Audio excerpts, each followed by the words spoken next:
ఉమ్మడి అభ్యర్థిగా ఎమ్మెనూరు నియోజకవర్గానికి ఉమ్మడి అభ్యర్థిగా ఈరోజు నేను నామినేషన్ వేసినాను. ఎమ్మెనూరు ప్రజలు 3 పార్టీలోన ప్రతి ఒక్క కార్యకర్త నాయకులు నాకు సహకరించినటువంటి ఇక్కడ ఉన్నటువంటి 3 పార్టీలకు సంబంధించిన కార్యకర్తలకి మరియు ప్రజలకి అందరికీ నేను హృదయపూర్వక నమస్కారాలు చెప్తున్నాను. నాకు ఇంతమంది ప్రజాదరణ ఈరోజు ఇంతమంది వచ్చి నాకు సహకరించినందుకు మీ అందరికీ నేను ధన్యవాదాలు తెలియజేస్తున్నాను.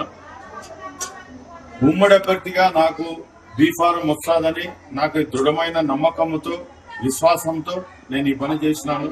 ఎందుకంటే ఎమ్మెనూరు నియోజకవర్గంలో భారతీయ జనతా పార్టీ ప్రతి బూత్ లో బలంగా ఉంది కాబట్టి ఖచ్చితంగా రాష్ట్ర పార్టీ కానీ కేంద్ర పార్టీ కానీ గుర్తించి ఉమ్మడి ఎన్డీఏలో నాకు పార్టీలో ఉమ్మడి అభ్యర్థిగా నాకు బీఫారం ఇస్తారని నేను అనుకుంటున్నాను.